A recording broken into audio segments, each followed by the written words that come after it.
Hi, I'm Danny Ramos, and welcome to this week's edition of Hispanic Speak Out TV, brought to you every week on Bright House Cable Networks. The show has been on the air for 15 years, and we talk about the politics in Central Florida and the nation and how it affects the Hispanic community. Last week, I did a commentary on Oreo cookies. Some people didn't like it, and some people liked it. And we received an email, a very abrupt, negative email, from a Hispanic who didn't like the idea that I was talking about Oreo cookies moving to Mexico. That person used some foul language in his email to me, which I didn't appreciate, but it just goes to show how emotional the topic is and what's going on in the presidential campaign this year. As you know, Oreo cookies has moved to Mexico. However, now they're made in Mexico. So how does that affect everybody? It's very simple. On the Mexican side, Oreo cookies is now employing hundreds, if not thousands, of Mexicans in Mexico for $1 or so an hour. And that's great jobs for Mexico that American corporations are bringing to Mexico. It's a good idea. It helps the Mexican economy. Why is it bad for us? Because those cookies were made in the United States and American laborers were being paid $15 or so an hour to make those cookies. So now hundreds, if not thousands, of Americans have lost their jobs, and those jobs were given to Mexicans who work for $1.50 an hour. The 1% or the tenth of 1% gets richer. How do they get richer? And how does the middle class fall out? The difference in what American corporations were paying for labor, that $14 difference an hour per employee, is now going into the coffers of the 1/10 of 1%. They're making 4 times the money that they were making before to make the same cookie without lowering the price in the supermarkets. What does that mean? Americans losing their jobs, Mexicans making more money, which is fine. It helps their economy. I mean, you look at it from that perspective, but Americans are still losing jobs. And the 1/10 of 1% are getting richer and richer, and the middle class is getting smaller and smaller. That's what's going on right now, and that's why this presidential election is so hot. So that's where we are. We're now going to go into our political discussion side of the program.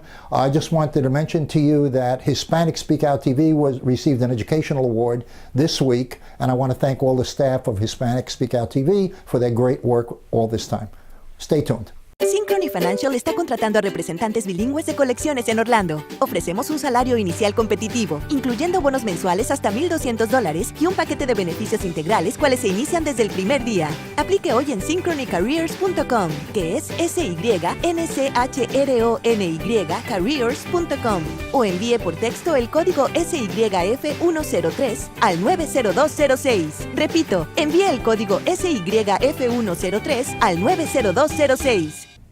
Hey, welcome back, and I'm Danny Ramos, and we are in the open discussion segment of our show, and I'm here. Introduce yourself. Greg Perkins. Anna V. Escamani. Bill Garlington. And we're going to be discussing the bathroom bill. Okay, who wants to lead off? Okay. The federal government has been sued by, and now the state has sued the federal government on this bill for use of bathrooms. Right? All right. I talked about this earlier in my EDU TV segment, right? Yeah.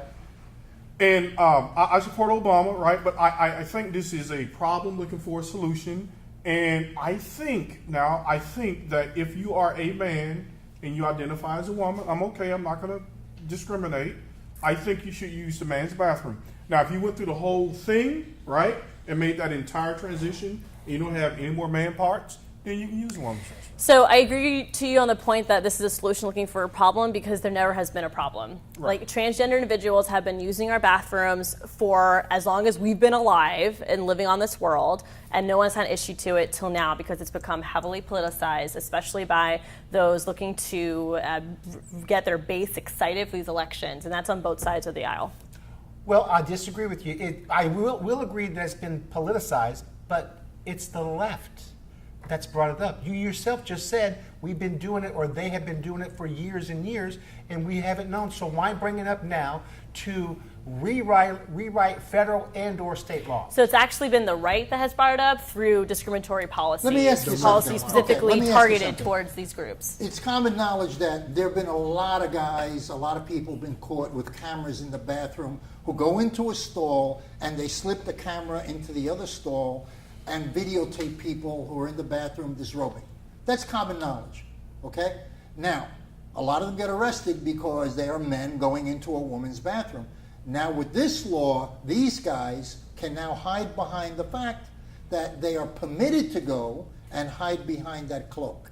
No? Yes. So no, No or yes? No, no, okay. because filming, no matter in what space, is going to be questionable. I mean, if, literally, these are folks Yeah, that but just this want to is- use a that's only if bathroom, you get caught use it, filming. and then That's leave. only if you get caught filming. But most of them don't get caught filming. This issue you're bringing up is not tied to transgender individuals just wanting to use So a that's my restroom. point. They're not the transgender, same. but they hide behind the cloak of being transgender. No one is doing that, and Really? And you would that's stake your not, life on. You that would is put your not, head on a chopping block and say, "Go ahead. If there's That- one in the state, cut my head off." You That gonna say is that is not the issue at hand. The issue at hand is that we want everyone to feel comfortable in their authentic self, and we want to make sure that there are no discriminatory policies. And so the bottom line is that every person should be able to identify with the gender that they feel is most People reflective. who are lying about their authentic self.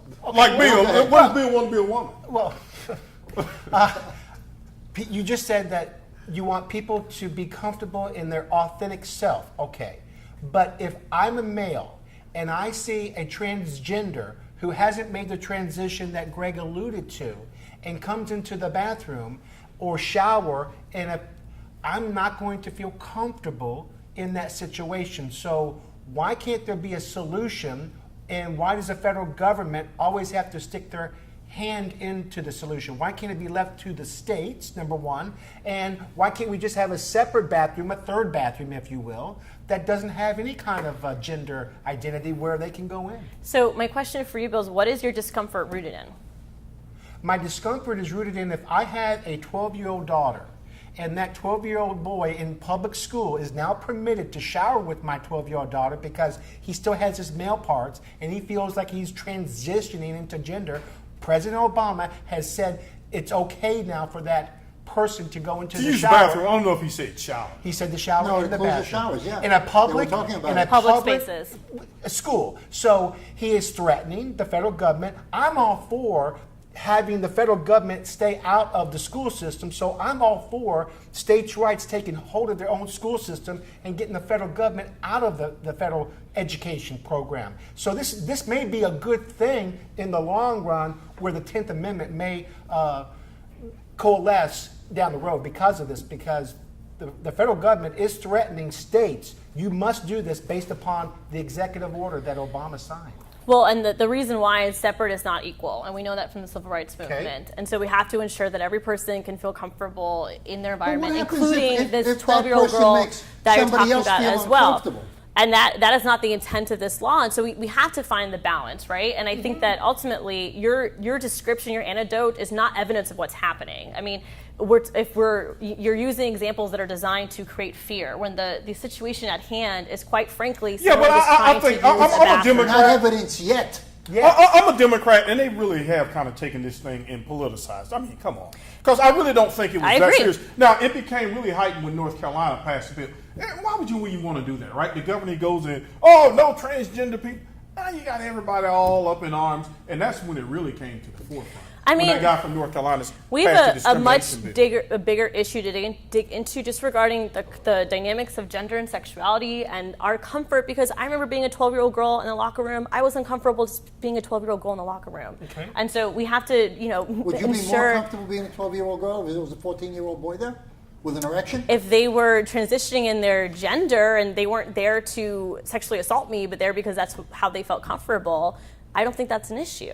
But again, we need to talk about gender in a very That's you. holistic But that's way. you. And we need to teach our young people that gender is fluid and that we need to respect each other's Those words perspective. you use are like She's very points smart. that are put that fluid and Yeah, I mean these are What is these gender are fluid? What these is are that? terms I these don't are know terms what fluid is. I from know what What is fluid gender fluid? Can you explain that? I can't. I mean, it's academics. I mean, when I'm a graduate of gender studies, and so we have to understand that sexuality is not the same as biological sex, which is not the same as gender. These are three different things. So biological sex is when we're born, it's what genitalia we have, and oftentimes that's tied to male-female. That's the sex. sexuality is what we're attracted to, or who we're attracted to, and so sexuality is more, our heart. It's how our heart connects to other people, and then gender is mentally how we express ourselves and how we identify. You So have all no three room are for very people- different. You don't even have any room for people who have a negative agenda. You're assuming everybody has a positive agenda, and they're going to follow the rules that are laid in front of them by you. Now, that's like saying, hey, you know what? Let's leave the doors open for the bank overnight, and we'll leave all the deposit boxes open because we want people to have equal opportunity. You know what I mean? You're saying the same thing. You're not talking about people who have a negative agenda and who will use this as who didn't use it before, and who will now use it as an opportunity. Unintended consequences. Yes. I think we had to go back to, I like that. to the it is, root of what this is about, and this is about ensuring that every person feels safe when they use the bathroom, not just someone who identifies as Well, what transgender, happens but if he doesn't feel safe? also our young people, also our families who have concern for their young people, and we need to do a major education campaign But you to can't- ensure you can get a guy, right? that Let's this say- fear is unfounded. So how much is this major education going to take, and how many generations? Because you're It's not going going to sell this to me. take time. So I I mean, got to die. we just accepted the fact that gay marriage is the law, and we just are trying to become more inclusive towards the LGBTQ community. That has just begun. So we have a long way to go to ensuring equality for all. If I may, you can't put the genie back in the bottle once the genie is out of the bottle, number one. Number two, you've said during the segment that there's not been really a problem. To Danny's point and to Greg's point, there are people that have negative thoughts and would love to have this law because it would give them the opportunity legally to go into a female's bathroom as a male with bad things on their mind. So I guess my point is, if there wasn't a problem before, we can't please everybody. I mean, if I had more than one child, which I don't, they're separate people. You can't please, you just got to make it as fair as possible. So I guess my point is, the solution, leave it to the states, and the solution, if we had to, have a third bathroom. So sexual assault is a real problem in our country, as is rape, as is domestic violence. Yes, If we were really concerned about sexual assault, then let's have a real conversation about sexual assault. Okay. Let's not use the issue of transgender community members trying to You're be their dividing authentic it. selves. You're cubicalizing the situation and not accepting that there could be an overlap. We're ignoring the problem because sexual assault is based on a much deeper issue of disrespect Sexual towards others, assault is a big on, issue. on I agree. consent. But We're not talking. but- I mean, this is not a problem towards sexual assault. I'm Sexual still- assault is rooted in a lack of consent and a lack of respect for others. That's the I'm root still cause. confused about fluidity. I don't know, what is that? Gender Gender fluid. is a Explain that to spectrum. me. Gender is a spectrum. And Wow. so folks can identify their authentic selves. So even if you are labeled as a boy when you're born, it doesn't mean that you identify with that as you progress through life. You may feel So like it's that fluid, gender I can was change, I can be like a man and then a woman and change. gender is a spectrum, absolutely. So in that spectrum, you can go back the other way also. not typically. I mean, Not you typically. are. But That's, Jim, that's thinking about it, he's depressed, and he's come out that he is not liking the fact that he made this transition. And it was in some article last week that he's very depressed, and Bruce Jenner kind of wished he didn't continue on So, the road of this. There's a lot of controversy around Rolling. characters like Caitlyn Jenner. There's a lot of debate around those type of Now, situations. why'd you call him a character? Just that's how I'm referring to that But then that are you situation. referring to that all person. transgender people as characters? No, of course not. I mean, typically That's what you just said. well, no. I mean, that's a unique situation with Caitlyn Jenner that has been given a lot of press coverage, a lot of debate around, and so forth. But ultimately, on an everyday scale, most folks don't have that kind of celebrity, right? And so when they make a decision, I mean, it's never going to be an easy one, and they're trying to do what they feel like is right for themselves, and we should respect that, as long as no one is hurt in the process. What about the respect of those, Danny, the people that are my age? You're not going to change my generation, and it may take 2 or 3 generations for this to coalesce. You're upsetting the apple cart when the majority of the people have a problem. Well, that's why we have a big conflict in the country right now. I know. Because you have the progressives have gone so far, so extreme, that they've created a reverse movement. I don't know how to go extreme it extreme. is to just we're want out of- we're out of everyone to time. fit in. Come back and We're all talk some more. avatars. We're going to take a break right now. We'll take a commercial break. We'll be right back. I am for the child who's had 7 addresses in a single year because she's in foster care, because her father abused her, and her mother, her mother couldn't believe her. She is the child I am for. I am a volunteer child advocate. I am you. Florida residents call toll-free 866-341-1425. Welcome back. I'm Jose Miranda. This is Hispanic Speak Out TV, brought to you each Tuesday night starting at 9:30. Actually, we start at 9 with our education program with Mr. Perkins, and of course we get Latino Role Model, which is in Spanish, which follows us. I'm being joined tonight by John Cortez, who is a state representative and a close friend. How are you, sir? Nice to be here, sir. How are you? Good to have you. I recently saw you Saturday at a voting registration for delegates, and The vote. It was the vote. you told me the turnout was fantastic, Yeah, the turnout was fantastic. I was surprised. more so than any other time. Yes, more so than any other time. So is We this had Orange County and Osceola County. is this a Trump factor or just by accident? It might be a Trump factor, and I think people are getting more awake now on the issues now, and they're coming to vote now. They know that voting means something. Right. I'm still fighting with the fact that a lot of people don't vote. I had a great conversation with a young man running for mayor in Kissimmee, Mr. Alvarez, and we spoke about the fact that Latinos are having a difficult time voting is because they come from a system that's very argumentative, and the last thing they want to do is return to a system here that's even more argumentative. What do you think about that? Well, people get tired of being lied to. So that's one of the issues too, corruption. And when you're in a state like that and you come from another land, another world, another country, and you're used to the politicians being corrupt, and you come to the United States and it's not the same system. You have different parties, and then they're not Republican, they're not Democrats, you don't know what they are, and then you come here, there's only Democrat, Republican, or independents. Right. And they don't want to belong to any party, so they go MPAs and independents, and then they NPA is non-party affiliation, by the way. and then they don't. Then they come here and then they get mad because they can't vote in the primaries. So then we have to explain the whole system to them. Then they get frustrated and they don't want to vote. Well, they get frustrated because the way they've been signed up, that Yeah. nobody's telling them to pick a side. Yeah, because when you do red voter registration, you're not allowed. Okay. So you just tell them, pick the side you want to be, All right. and that's all you can say. You can't say anything else. You get in trouble for So you show them that there's 3 different sides. it. Yeah. There's an NPA and Actually, there's 4: independent, Right. NPA, and Democrat, and Libertarian Party too is in there too. Okay, so that's confusing right there. It's all confusing. So it's not the same system in all these countries. It's all. So we need different to ways. educate people before they even come. Well, vote. I've been going on radio stations and TV stations telling them how to do it. I said, if you're going to vote in primary, Right. if you're going to vote in primary, you got to vote for the party you're going to be in. Either you're Democrat or you're Republican. You vote for the guy you're going to want, but you got to change. You can't be NPA. You can't be independent anymore. You have to. You get a party.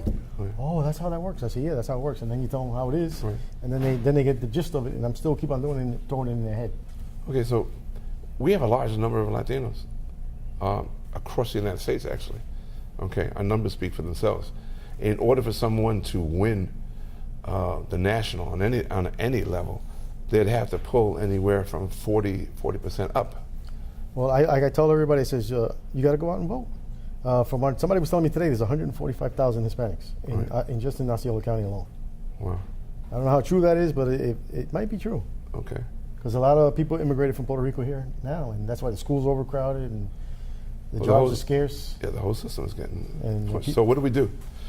Well, we beef up what we got and the best we can until we can straighten it out. Well, we're also just going forward for the state of Florida. Okay, we're not creating jobs enough to. We need to create more jobs. And we're not creating jobs that are sufficient for our children. Not at $8 an and their hour. children, okay? Because this is basically a service-oriented state. Right? Oh, so we need to get away from that. Well, in Osceola County, I can say they just did the ICOMAR project, which is a sensor program, Right. where you just need a certificate.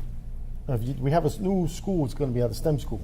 Okay. It's gonna from there you can graduate and go right to this program. You're going to make $60,000 a year just for having a certificate. Okay. That's a great thing. Yeah. Not $8 an hour. So we need more programs like that. We need more businesses like that, and we need any kind of business that's going to create jobs. So Anything these above are vocational $8. type of programs. Yeah, vocational. Even Valencia has a robotics program there. Okay. They took over the Colt factory. So and made it robotics. you're saying Florida is now trying to take steps to change from a service-oriented. Right, they're trying, project. and they're doing it, and I'm going to make sure they do their darndest to keep on changing. Okay. Because we need more jobs, and we don't need $8 an hour jobs. And we need to raise the minimum wage. I mean, we can't be having the same salary we had in the 60s. That equates to the same thing. Yeah. And then I don't know if you know about this thing they want to do in Puerto Rico, the Promesa project, where they want to lower it to $4.25. So how are you going to hire 25 and under? You're going to get $4.25 an hour for minimum wage. Where? In Puerto Rico. That's what they want to do. Now, real quick, because the time is short on this, Puerto Rico's in debt to the tune of about $74 million. $74 billion. billion. $74 billion.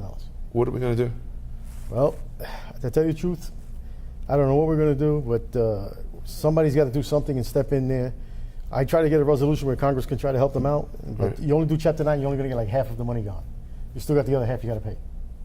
So we need to, I hate to say it, but we need to lower salaries of certain individuals, politicians, and things like that. Get the island working together, cut districts, stop having session all year round, and stop paying these guys full time, make them part time, and do something. We got to revamp. Well, Get the FBI to investigate corruption. Right. Everybody, do something. We need something in there where somebody has to do something. John, you got to come back so we can continue talking and talk about where you're coming from and where you're going.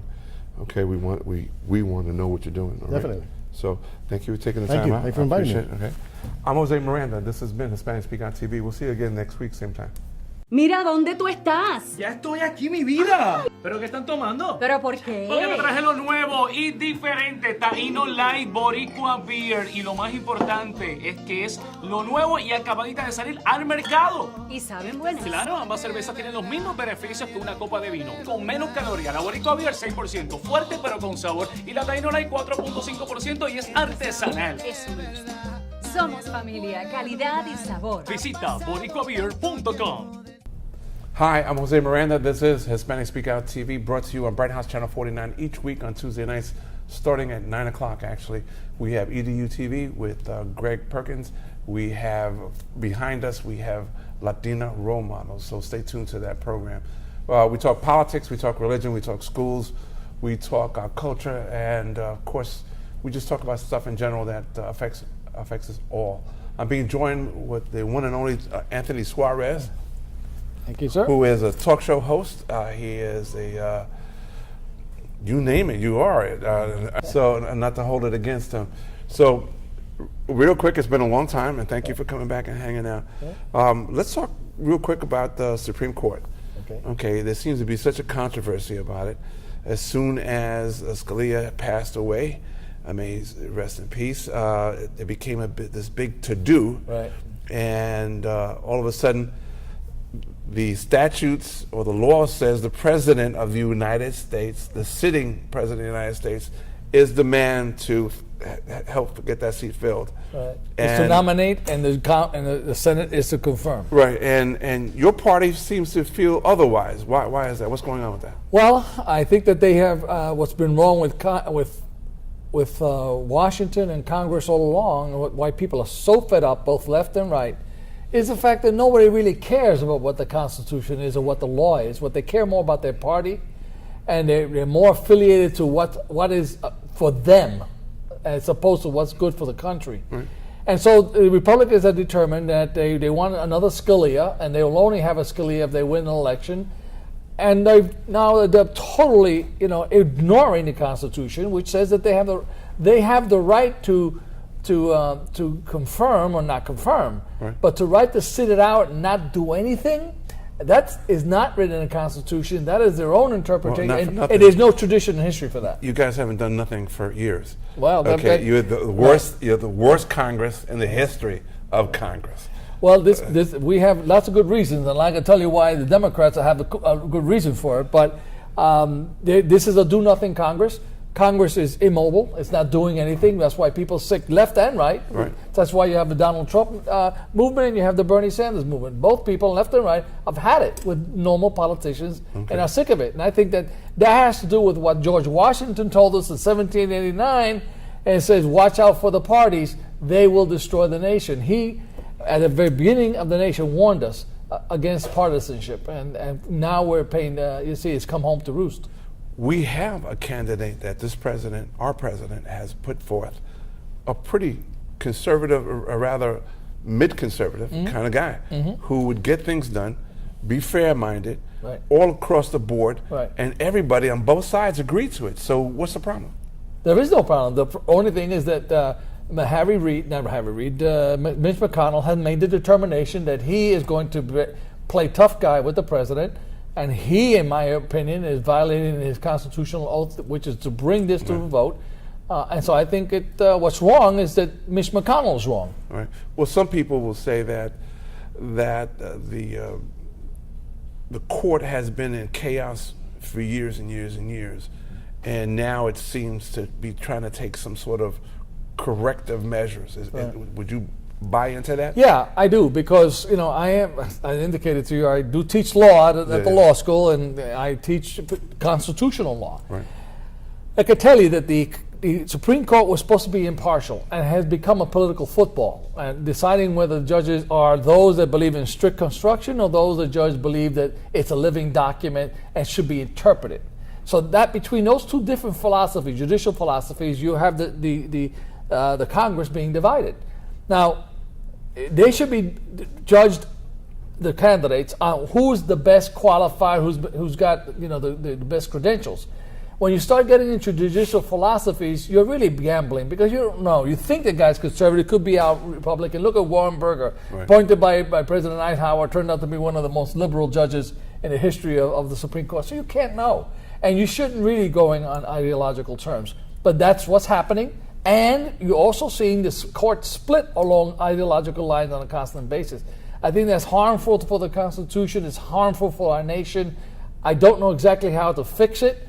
But this has been going on for 80 years or so. I tell you, it's really started mostly with Brown versus Board of Education, which is one of the most controversial cases, because it was the right thing to do from a moral point of view, but it was the wrong thing to do from a judicial point of view, because it was judicial activism.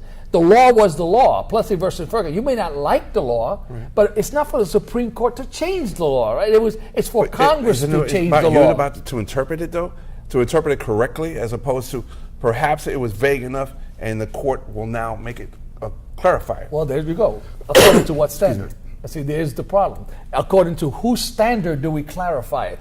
What is the right thing? What you think is right, what I think is right, may be two different things. Yeah, but if you have both sides represented, then isn't that a coalition of sorts? In Brown versus Board of Education, you had a unanimous decision to desegregate, because the court determined that separate but equal, that separating people by color can never be equal. Equal cannot be separate. That was the definition. So that was an interpretation. Because they changed law that was been running for 90 years.